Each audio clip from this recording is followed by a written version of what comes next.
working? Before I begin our program today, we're going to hear from Melissa Nealon. It's wonderful that the Rossbach Museum can be partnering with League of Women Voters today to put this on for you all. Hello everyone.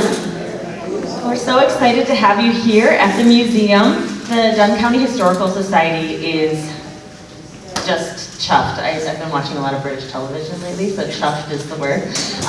We're just so excited to be able to partner with community organizations like the League of Women Voters. And we're very excited for them to bring in so many amazing speakers and amazing members of our community. We were just saying how really cool it is to see such a wonderful age range all in one space coming together to learn about voting. It's a pretty fantastic thing. So I just wanted to say again, thank you to League of Women Voters for all your hard work for this amazing event and for always bringing some history into what you do, into our community. And that we are so pleased to have you here. If anyone would like to come and visit the museum afterwards, we would love to have you and welcome you. And we do have some forms at the front about great upcoming activities that we have more things to do with the community and membership for the museum. And if you get a chance, I have to do a little bit of like woo woo. If when you're leaving, you look around the back, we are very excited because our solar panel project is now actually, there are actual poles in the ground and the racking is going up, and our museum is very excited to have reached a goal to be solar powered and teaching our community about those things. It's really good. And that's thanks to our members in the community for believing in us. So we're excited to put more money that we're saving from solar into things like our educational programming. So, without further ado, Ellen, thank you so much, and welcome.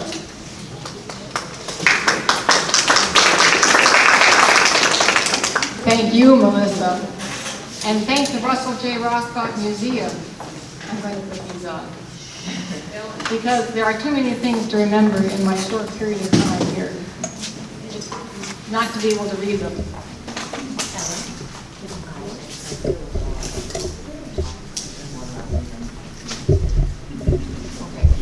Loudly. Okay, I can be loud. There you go. So, we'll start over. Thank you, Melissa. And thank you, the Russell J. Rossbach Museum team, for collaborating with us, the League of Women Voters, Greater Chippewa Valley.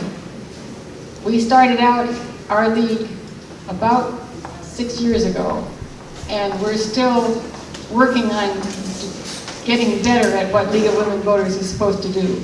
I'm Ellen Oakes, President of League of Women Voters Greater Chippewa Valley, and I welcome you all to this wonderful celebration of the 103rd anniversary of the 19th Amendment, which did what?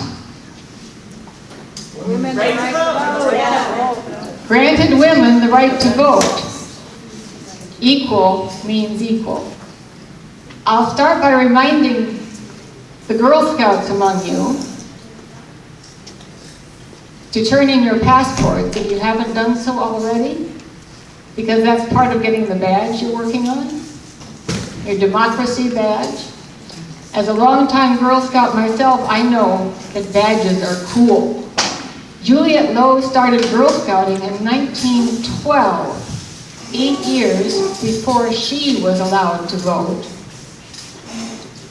League of Women Voters formed in 1920 by the women who had been fighting for the right to vote, and then they took on the challenge of encouraging new voters to get registered to vote. You can't just walk in and vote, you have to be a registered voter. And that's still a big piece of what we do, is get people registered to vote, whether we go into high schools, whether we go on college campuses, whether we stand in a street corner on voting day. It's very important to get more people registered to vote and able to have their voice heard. We also do events like candidate forums. You may have heard about our school board forums. pretty useful in this community. And we do programs about current issues of concern.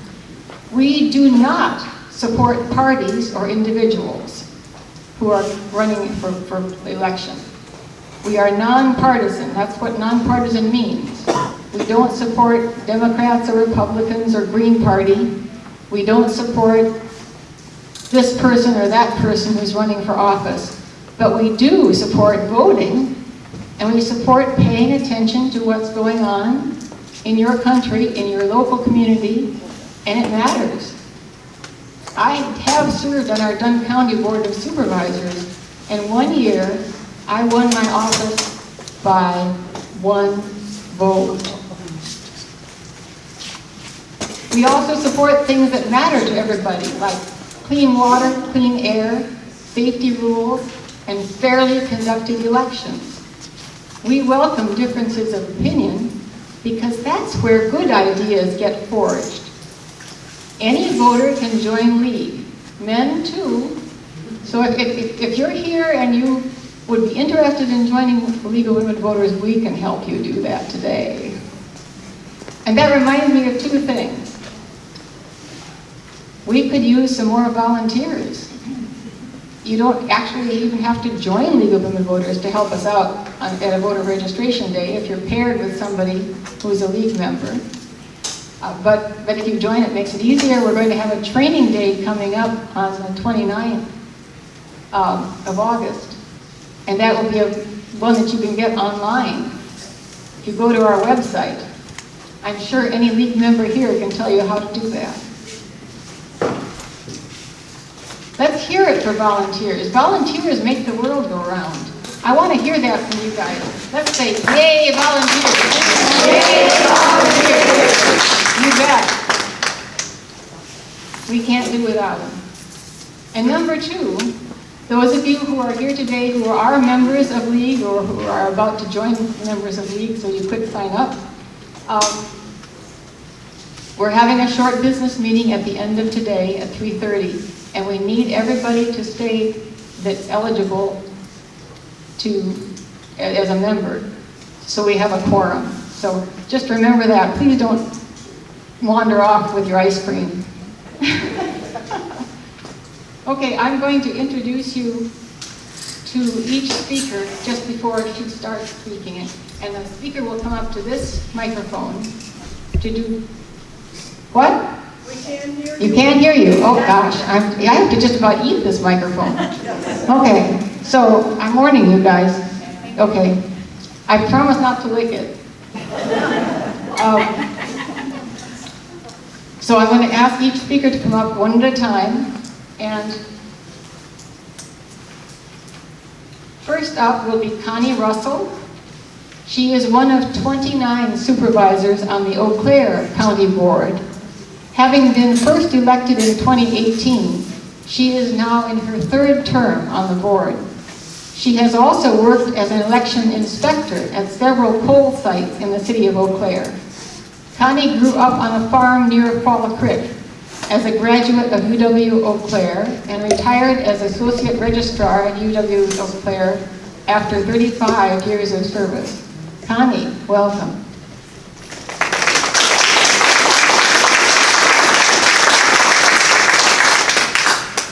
Thank you, Ellen. It is truly an honor to be part of this celebration of a seminal historical event. I think we always need to keep reminding women that they should always have a voice in all public aspects and not to take for granted our right to vote. So we were asked to talk about our story.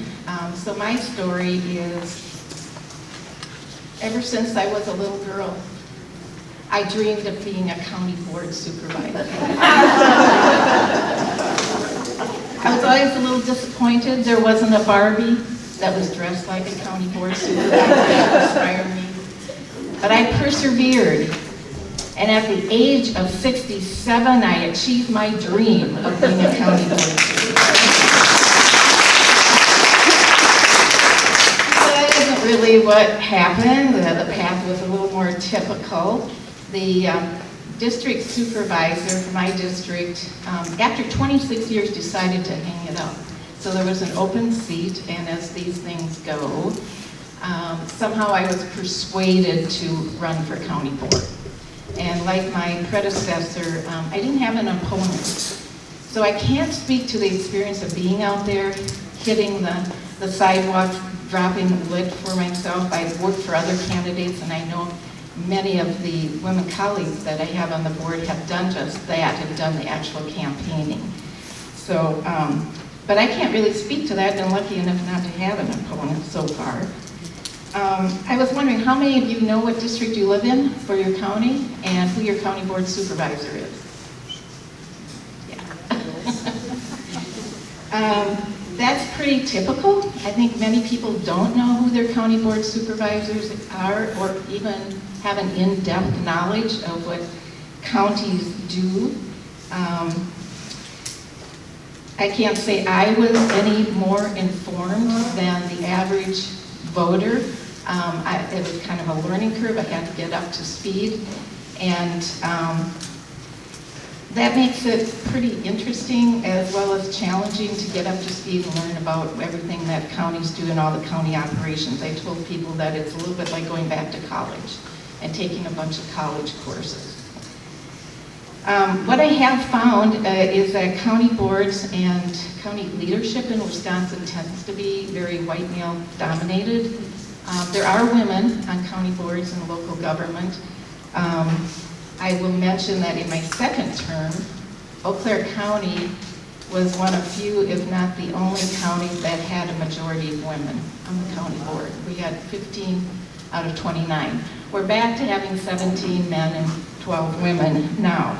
But I think it's important for you to know that women can get elected to office and have been doing this for a long time. Women have probably been in these offices back when they couldn't even get a credit card on their own or buy a car on their own. So I thought I'd talk a little bit about some of the insights that I've gained from being on the board for 6 years now. First of all, supervisor. You don't supervise anyone or anything. Supervisor is the term they use in Wisconsin. That would probably be called commissioner in other states. I found that counties are so relevant to people in their everyday lives. The roads that you drive on to work or to school or to the store, the quality of the water you drink or the water that you're recreating in, the public safety and security that you expect from your counties, the parks that you camp in, or even the possibilities that a housing development or an industrial development or a mine or a CAFO might be coming to your neighborhood. That's all a part of what counties are involved in. Yes, there are a lot of meetings. That's sometimes kind of a deterrent to some people, but I like meetings. I think it's interesting, and it's kind of a part of a lifelong learning approach to being a citizen. Excuse me. For example, I didn't know before I was elected that wheel taxes aren't taxes on wheels, that spreading manure is nutrient management, that those trees in our forest do get cut down and we sell them for money, that our clerk of courts often has to find interpreters for dozens of different foreign languages in order for our courts to function. I found that like most things in life, there's rarely an absolutely right or wrong. Many of the issues are complex and they have many perspectives. I would say there aren't vast differences between men and women on county boards, but I do think women tend to apply a DEI, a diversity, equity, inclusion lens to things more often than men, and I think like a lot of organizations, women do have to be assertive to get floor time and discussions. I think you can't take things personally. We were talking about this earlier. While you don't take things personally, you do have to sort of access that emotional part of yourself in order to have empathy for the constituents and the people that you serve in the county. I would go over a few challenges. For example, time. It does take time to be a good county board member, to be informed on issues. I think that's kind of a problem sometimes for people who are in that stage of life where they're building their careers and they have active family lives. It's hard to carve out time for that, but we do need people of all ages on our county board, and it's only a 2-year term, not a lifetime commitment. I think balancing things is a big challenge. You have to know that the role of the supervisor is to, the county board supervisor is to know what's going on in the actual operations without being a micromanager. That's not your role. So there's a real balance there. You have to balance listening to those very vocal constituents, and there can be a lot of vitriol, and balance that with the people that you're not hearing from and still represent as many people as you can in the county, and even those that are kind of in the marginalized communities. You have to represent everybody in the county, not just your district. And then just that balancing of fiscal responsibility with future investment in people and places. Finances, it's a challenge. We have limited revenue in counties and other municipal governments. It's not like balancing your checkbook, and it's really not like running a private business. It's a little bit different in accounting. I'm not saying you have to be a CPA to do this, but you do have to kind of have a head for numbers, I think, to be good on the county board, and that takes some time to get up to speed on that. I think it's kind of hard to get input from a cross-section of the citizens in a county. You can reach out and have surveys, but not many people, fill them out, or you can have meetings, not that many people come. So that's kind of a challenge, as well as just the public relations aspect. It's like that old adage, if you have a bad experience at a restaurant, you'll tell 10 people, but if you have a good experience, maybe you tell 1 or 2. So it's kind of like that with county government. You hear more of the negative than you hear the positive. So finally, my advice is that you're never too old to get involved, and I definitely would encourage women to think about running for an office at any point in their lives, because there are others that are willing to help you and mentor you. I was thinking today and looking over something that I'm 72 years old, and that's exactly the number of years that it took women to fight for the right to vote, from 1848 to 1920. That means that happened after a lifetime. So I think we should do everything we can to encourage these young girls to get involved in leadership experiences so they can have a voice in changing their futures. Thank you.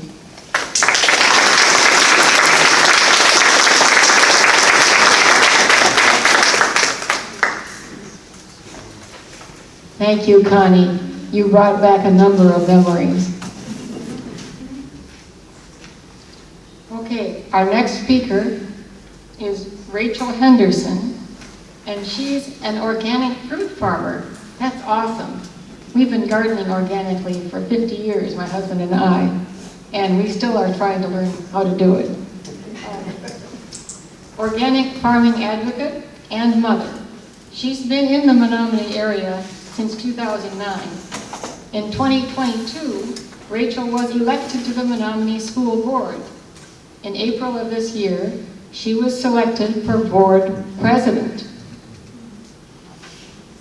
So Rachel, can we hear from you?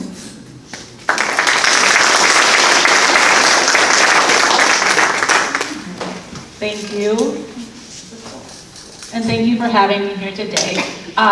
Since this is a history museum and I have a microphone, I just wanted to take a minute to acknowledge that in 1920, not all women won the right to vote. White women won the right to vote.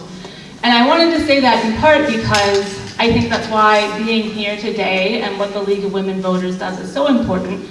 It's a good reminder that history is ongoing, that we can't take for granted that things are going to continue to progress, and we need to keep fighting, we need to keep using our rights, and we need to make sure that they don't go away. So as mentioned, I'm an organic farmer. I've worked in nonprofits in the past, and I have done leadership in the world of organic and sustainable farming. And I bring that up because I think it's really part of my story of how I got to be here. I ran for school board 2 years ago, or a year and a half ago.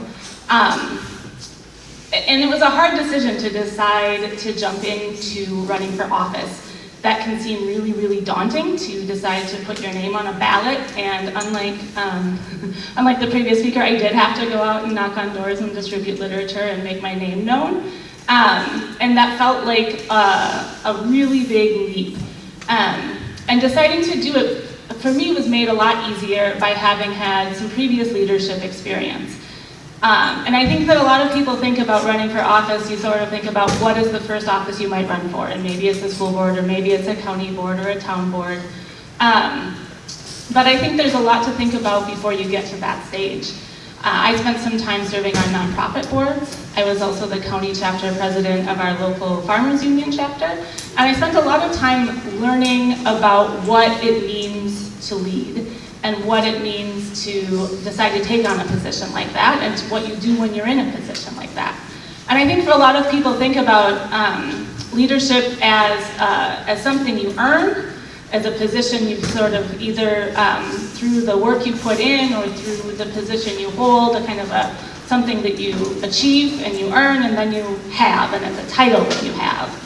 And over the years I've come to think a lot more about leadership as action, as more of a verb than a title. And thinking about what it means to be in a position where you have that title, right? When you are a county chapter president, for example, I was sort of elected. It's a little bit different than a regular election, but it wasn't something that I simply kind of like achieved the title, right? It was a position where I spent time thinking about what the farmers in our county needed from Wisconsin Farmers Union, and what we could do, first of all, to be an active part of the statewide organization, but also what we could do locally, and how we could connect with each other, and how we could make the world easier, make the world better for us as sustainable farmers. And that was something that I was able to draw on when I decided to run for office. So when I decided to run for office, it wasn't simply thinking about like, I wanna get my name on that ballot so I can have that title. It was thinking about what I want to do and how I want to, what are the actions that I want to take.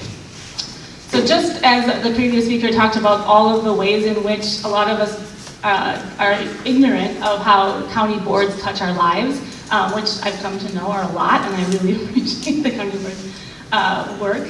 I think school districts do a lot of the same things. So thinking about, you know, a lot of us think about, well, schools are for kids, and it's important for families who have young kids. So it's important for a lot of the folks in this room. And then maybe we think that the rest of the community doesn't need to worry too much about what goes on there. But what happens in our schools reflects what happens all over our communities. And I think school boards are a really important place when we talk about democracy, when we talk about access to the polls, when we talk about understanding our history. It's really important that we are engaged in the work of knowing how education gets us there, and making sure that we're teaching the next generation, but also preparing people to participate in this democracy. So it's been a huge honor for me to be able to be part of that.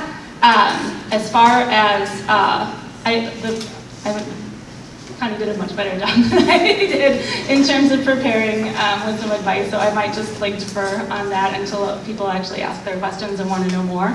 But I think it is really, really important that we think about how we participate in the world, and if that means running for office, if that means running for county board, I echo the sentiment that we need more women who are engaged in that, and we need people thinking that not only are you not too old, but you can be too young, literally, to run for office, but not too young to start thinking about the ways in which you engage in that. And it's not limited to running for office. So we definitely want to encourage people to take that step, to get your name on the ballot, whether it's a county board, school board, town boards, state senate, whatever. But also thinking about the different ways that you're impacting the community and your neighborhood and the place where you live and the place where you go to school. It's never too early to start thinking about how you take on leadership as an action word in those ways. So I'm excited to answer more of your questions, and I'm glad to be here today. Thank you.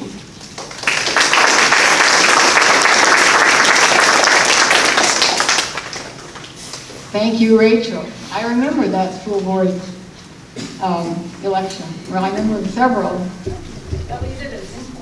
We had to Zoom for that one, didn't we? Yes, we did. Oh, I have to remind you, I was supposed to do this before, that there are some signs over there that say Vote Tuesday, and you can have one for free. You need to put your name down so we can send you a reminder about when to put it out and when to take it in, because you can't have it up for more than a week before an election. But it is so good to remind people that an election's coming up. So that table over there, Judy's waving her hand. We've got more of those signs. And did you all turn in your passports if you were here for the Girl Scout badge? Put up your hand if you turned in your passport. Well, that's how I understood it was supposed to work, so I'm sure that will get sorted out. If you haven't signed in when you came in, that would be nice too, just because we try to keep tabs of how many people attend meetings that we hold. So your next speaker will be Andrea Nodolf. She is Dunn County District Attorney and has held that position since 2014. Andrea started her career practicing at a law firm in downtown Minneapolis, representing school districts. She moved to Wisconsin in 2010 when she married her husband and was later elected as the Rusk County District Attorney. But now she's the Dunn County District Attorney. Andrea lives in Menominee and spends most of her time chauffeuring her children to their many activities. Andrea, welcome.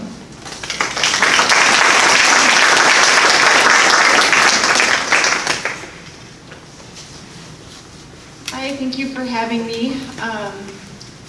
Like Connie said, it took her a little bit to get into the county board role. It took me a little while to figure out what I was going to do with my life. Growing up, as you girls are probably asked, what do you want to be when you get older? I really didn't know. It took me a long time. It took me all the way through college to figure out what I wanted to do. But I knew I liked learning and I liked going to school, and so I went to college at Luther, and then I went to William Mitchell College of Law in St. Paul, and I didn't know what kind of law I wanted to practice either. I thought I got an internship at this law firm representing school districts and thought that was what I was going to do. It paid the bills and it was interesting. But even through law school, I never even took a legal courtroom class because I thought I was going to be more of the appellate transactional writing brief attorney, not in the courtroom.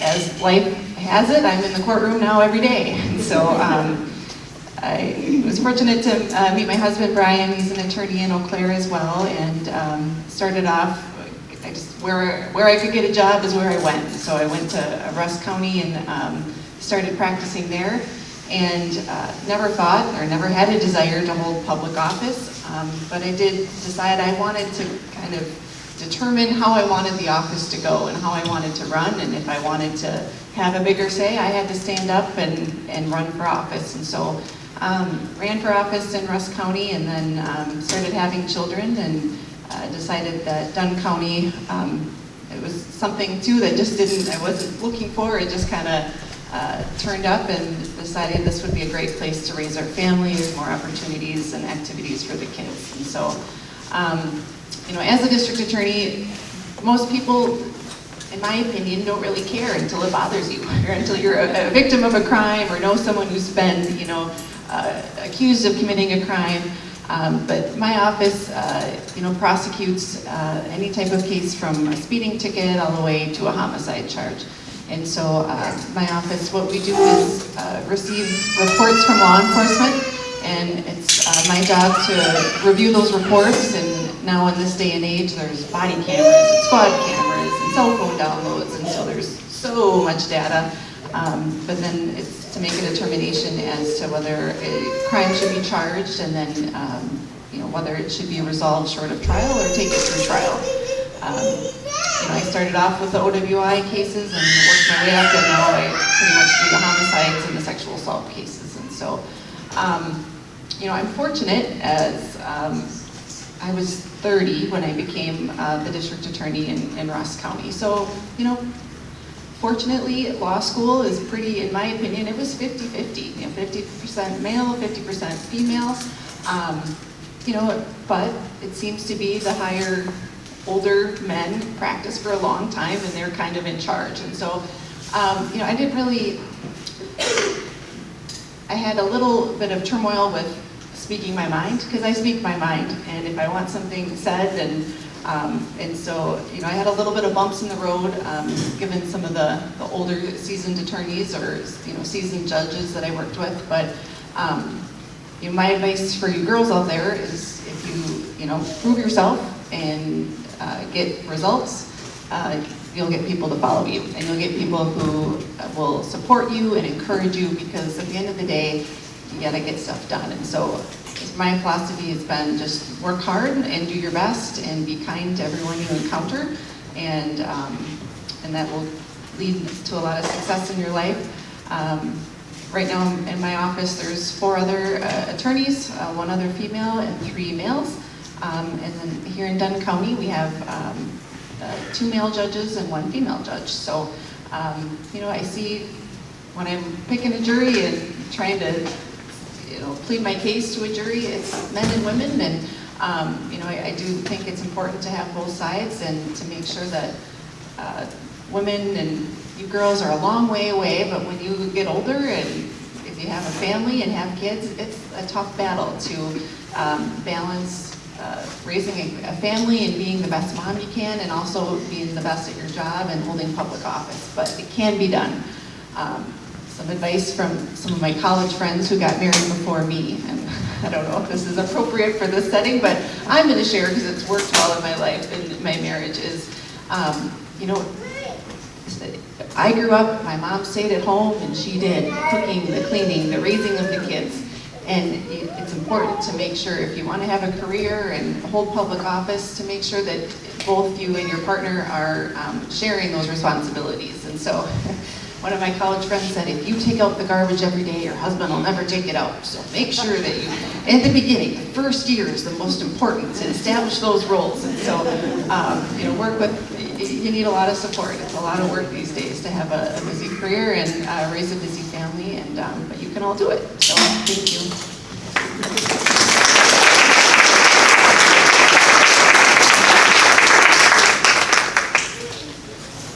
Thank you, Andrea. I was just reminded that you don't turn your passports in until after this panel is done, and as soon as we've heard from Kathleen McFerrin, then we will have a period of availability for questions. So that colored piece of paper on your chair is for you to write a question down on. And if you haven't done that already, or you're still thinking up a question, you've still got time to do that. Then we'll collect those questions, and this is in order to make the microphone business a little easier. We'll collect those questions, and I'll ask the question of the panel. So, okay, the 4th person you'll hear from today, I have trouble reading and getting around this microphone. The 4th person we'll hear from today is Kathleen McFerrin, who has worked as a certified trainer with the Center for Nonviolent Communication for 20 years. She travels internationally, facilitating workshops and dialogue that lead to greater peace and equity in our communities. Kathleen grew up in Montana, has taught music in Washington Public Schools, right? Okay. Has conducted community and professional music ensembles, and now lives in Menominee. Welcome, Kathleen.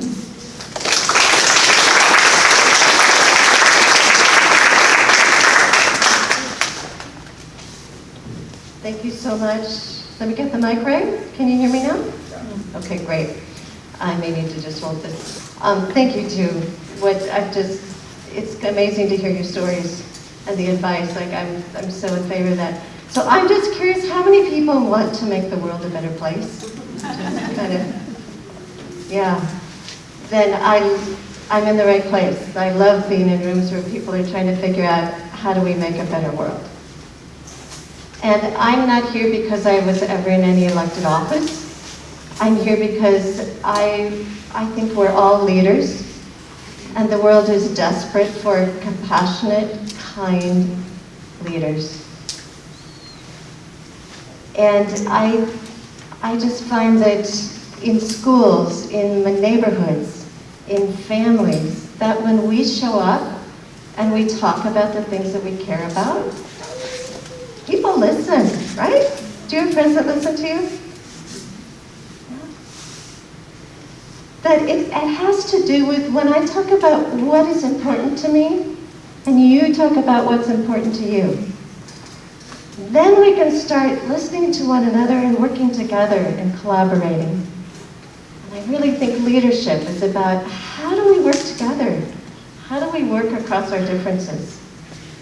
What if we both like different things to eat, or we like to study different subjects, or we have different political views? Like, how do we find our common ground? And so my work is about how do we find our common ground? And this idea that we all have it, even though we might look different on the outside in terms of what we like and where we put our attention. How many of you like to feel safe? I certainly do, it's critical. How many of you want to make sure that you get good food and you have water available? Yeah. What about a sense of peace sometimes? Or what about having fun? Okay, so when I ask these questions, whether I'm in prisons where I worked for 20 years, whether I work in Montenegro, where I just was lately, or Poland, on my way to Turkey, or if it's in California, or if it's in Wisconsin, I haven't yet had somebody who says, no, I don't want that too. There's common ground. Our conflicts happen with the strategies that we choose to get there. So being a compassionate leader and wanting to make the world a better place is how do we put our attention on what we care about. And growing up, I used to do that through music. Music is a universal language. Like, do some of you like listening to music or play an instrument? Yeah, I remember once I was in China during my college days, and there were 8 of us in the room, and we couldn't understand each other, but we could all sing Beatles songs together. Like, that was our language. It was our common ground, and we felt close and connected. We cared about each other. And so I spent a lot of my years in music, where we have to listen to one another, and we have to work together and tune to one another. And then I started just doing that with my ears and my heart and my words. And whether it's in prison, or whether it's in a government meeting, or whether it's in a school classroom, or whether it's in a family, we can listen to each other. And this amazing species of human beings, we have so much creativity that we can solve our problems if we just listen. And talk bravely. And I think for those who don't have as many offices, we have to learn to speak up. We have to learn to speak up when we see things that really don't match our values. Learn to speak up with care and kindness. So I want most of all to hear from you. And this is the question that I think every person in my generation needs to be asking if we're really going to be leaders. So I want to know from those of you who are inheriting this world that we've created, how do you want us to spend our time? Where do you want us to put our attention so that the world that you live in is a wonderful world for you? So I would love to hear actually a couple of those answers now. Where do you want me to be spending my time? What matters to you? Anybody want to yell one out? Teaching, so education. Promoting arts in school. More arts in school? Promoting arts in school. And I'm guessing because the arts are a place where our creativity, expression, who we really are can shine through. Yeah, thank you.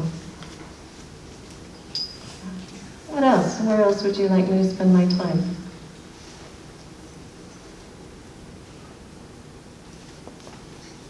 What matters to you?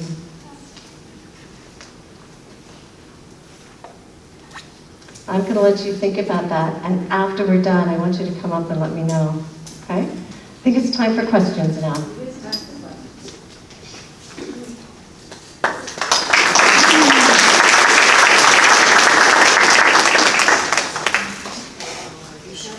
Questions filled out. I'm happy to pick them up for you. Because if you just got a couple started.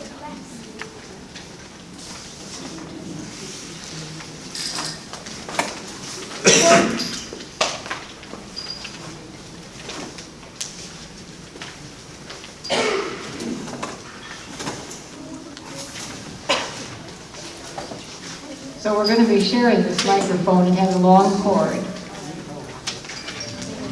Take it off. Okay.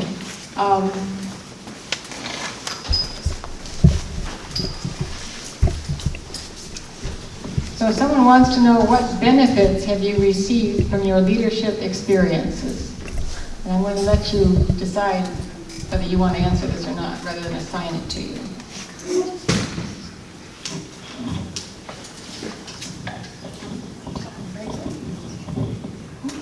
I'll try this. I don't know if the question meant like monetary or the benefits, which is very little. I think everyone can agree on that. But one of the huge benefits to me personally, apart from feeling like I'm doing something useful, is that I've just learned a lot about myself through my leadership experiences. I've learned a lot about the things that I'm willing to speak up for, and about what kind of triggers me into getting heated and getting into a debate. And yeah, I've just learned a lot about myself. So I think that's been a huge benefit of my leadership experience. Anyone else? Well, I found that having the elected position does give you some agency, so to speak, in starting conversations and having discussions with other leaders across the community. I've definitely learned a lot more about what's going on, both in the city and the county. I think if anybody wants to run for something like county board, they shouldn't be a single issue candidate, because I think they need to embrace the full range and the broad spectrum of what county government does, and it's probably true for most of those positions. So that's just one thing that I kind of thrive on that part of it.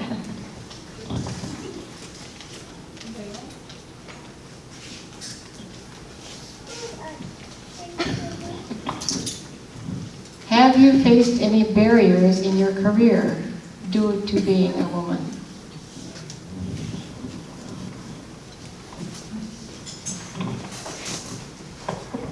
I'm going to reach back here. Almost. I'll stand up. When I became a music conductor, I was a music conductor in ensembles, and I got my master's degree in conducting, and I started looking around for a mentor that could mentor me. There was one female music conductor in North America at the time. I had no idea. I just assumed anybody could be a music conductor. And the reason that mattered to me was that sometimes conductors in the era that I was growing up in were very harsh on their music ensembles, and they would demean them and they would shame them. And that's not the way I wanted excellence. I wanted excellence because people gave everything that they had because they loved their music. because they wanted to collaborate and listen. And that was a huge learning curve for me in terms of how do I, as a woman, and a powerful woman, and a woman that can still be gentle and kind and powerful at the same time, what's my style going to be? I guess I would just say that law enforcement, when I first started, was very male-dominated. There's a few more female officers, but still is primarily a male-dominated field, and so I just think it took some time to prove myself. There was some pushback on requests that I had on certain cases, but once you prove yourself and you get results, I think that any of those issues disappeared. So.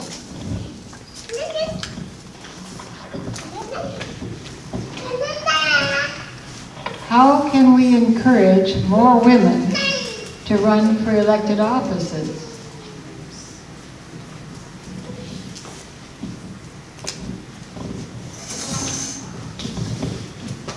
Well, you have to ask them. There's a lot of research that says women need to be approached or asked multiple times compared to men to run for office. Another thing is, I think in a lot of these areas, whether it's county board, there are various smaller groups like the groundwater committee or the airport commission that citizens can be on, same way with the city council. And I think even committees with school boards, right? Does the school board have committee? Yeah. It might be a way for people, for women to get their feet wet, to start to learn about, how things work. And I think they could gain confidence in doing things like that initially. I wish I had.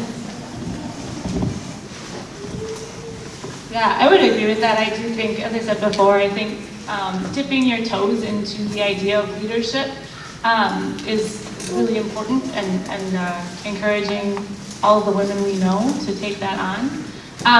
I'll also say normalizing, I think we need to normalize participating in elected office and participating in leadership as working mothers. Andrea mentioned the challenge of keeping your children alive and happy, and mine are sitting quietly in the back because I didn't have luck finding a babysitter today. And I think that so often we see folks participate in leadership after they've done all of that. After their children are out of the house or self-sufficient, or who don't have children, who don't have children at all. And I think that it's important to make it okay in all of these spaces for people to be mothers and to participate and to be active in that. And I think that there's still a lot of cultural pushback. I've definitely been in places where the fact that I either have to bring my children with me or look for a babysitter in order to be part of something makes people want to dismiss me. And we have to just keep doing it. I think it's important to be part of it, and I think as much as I hate it, I like bringing my kids along so that everyone can know that that's part of my life.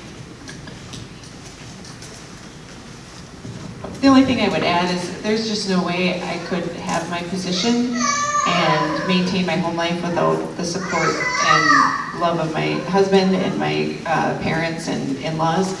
I rely on them so much. My first contested election, I was 9 months pregnant, and then was going door to door with a very small infant, and he was in the stroller, and I'd have, so there's just no way I could have done it without a family support, and so I think that's a huge part.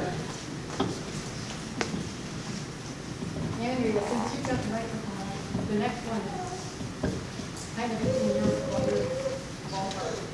Is a prosecutor's job to seek a conviction of the accused or to seek justice? It's to seek justice. So, there's, it's always, you determine the seriousness of the offense, the need to protect the public, and the character of the defendant for every single case. Those are the 3 aspects that we look at. And so, not always, a conviction is necessary to achieve justice. One of the programs I established when I, in 2016 or 2014, it was right away when I first came to Dunn County. I was thinking it was 14, was a pre-charge diversion program for first-time offenders who are, under the age of 22 and commit a minor offense, and as long as, a victim's okay with it, do some education and do community service, and then, it's sort of a deferred agreement behind the scenes. And so that was certainly a big change, but it's always just important to seek justice. What justice is for every case is different, and depends a lot on what the victim wants as well.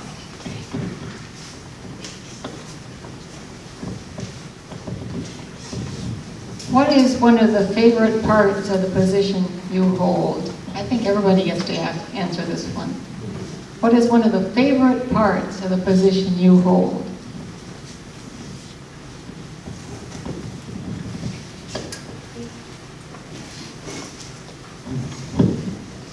I think it's just getting to know a wider range of people. And like I said, having a more in-depth understanding of issues.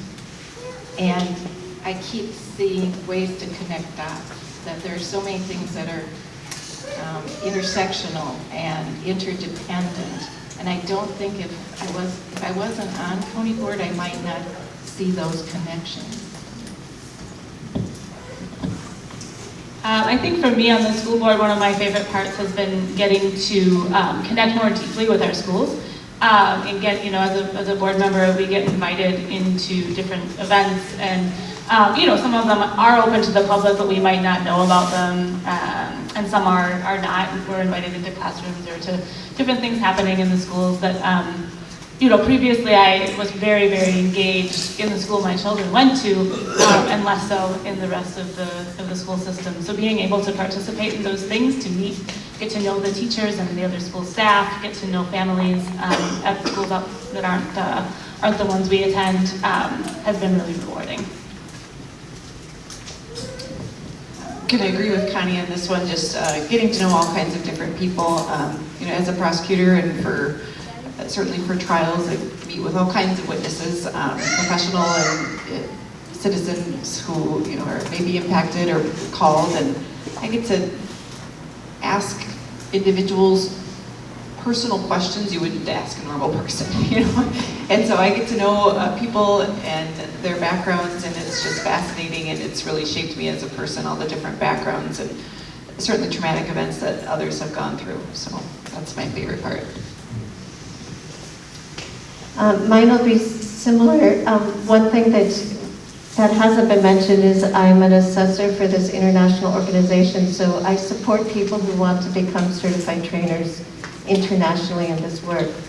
And in that process, I've also been able to work with people from all sorts of different countries and all sorts of different backgrounds to really learn and grow about how do we do restorative justice in this world, how do we create schools and environments where people can thrive, how do we create community systems where people can access food. So I've been learning so much about many, many systemic issues through that, and also the challenge of growing as a person and really challenging others to grow and meet their full potential at the same time, that it becomes very much a mutual, how can we grow and learn together? And I love learning.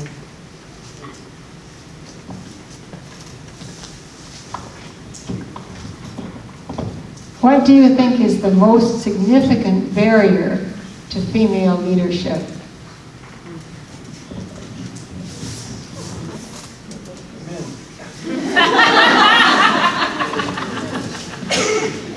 It might be the mirror. I think that's true, having the confidence to go out there and do it. So I'll let you answer. Yeah, sure. For people who didn't hear, somebody in the audience said men, which is maybe true, the patriarchy. I think having examples, having role models, especially role models of women at all different ages and stages of life in different positions, I think we need more.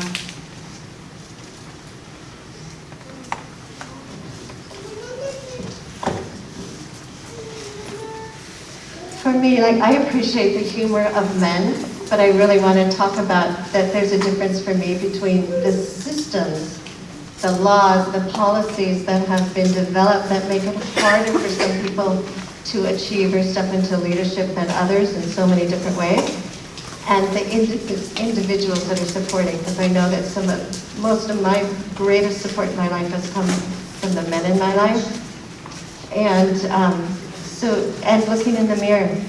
And that's a systemic piece for me, right? The society telling me I don't belong in certain places, or I can't be good enough, or I really don't want what my heart really wants. So it has been really standing my own ground and just what do I really care about and what do I want to do in the world.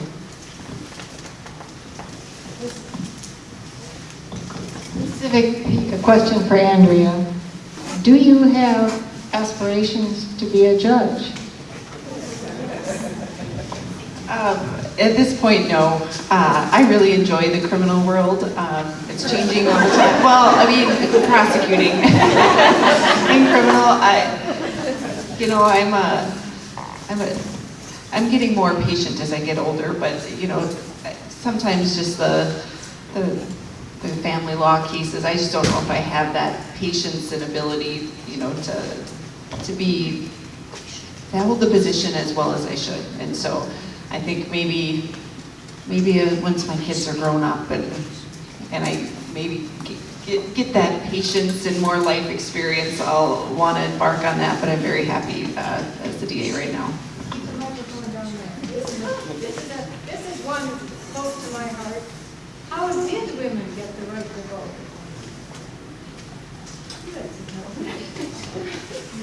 Through a really long battle, perseverance, and years of fighting for it. Anybody else a quiz?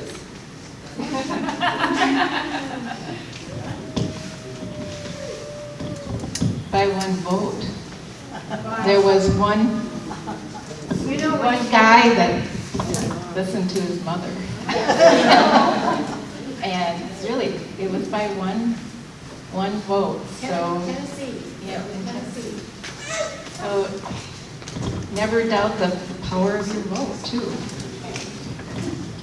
In order for a constitutional amendment to pass, you have to have a certain number of states pass it, ratify the amendment. Wisconsin was the first state to ratify the 19th Amendment. Yay, Wisconsin! And Tennessee was the last, needed one, and it was one person whose vote was changed because his mother put a note in his pocket.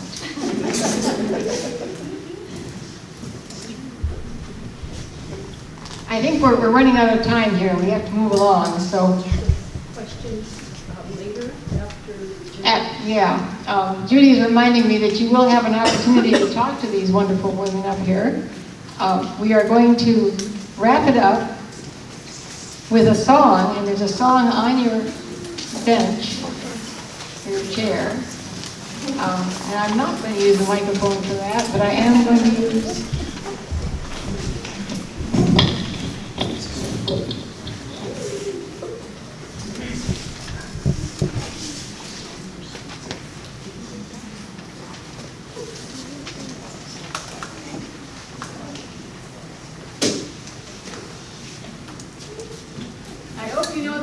Jacob's Ladder. You probably have heard it. And I want you to sing this with me so that I can't hear myself.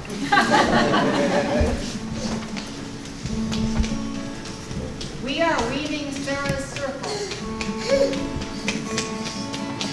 We are weaving Sarah's circle. We are weaving Sarah's circle.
last one, number 6. We are open, we are shining, we are open, we are shining, we are open, we are shining, sisters, brothers, all. Now, I believe, Judy, correct me if I'm wrong, the next item on the agenda will be the drawing for that quilt.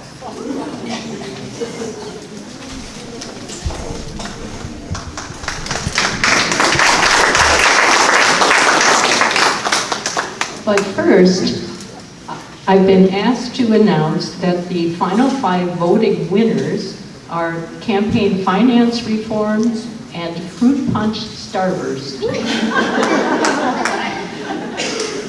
Apparently that means something to people. We sold a total of 295 raffle tickets, and which will be a wonderful fundraiser for our league. I want to ask the person who not only pieced and quilted it, but also donated it to our league, Carol Johnson, my friend, and she's going to do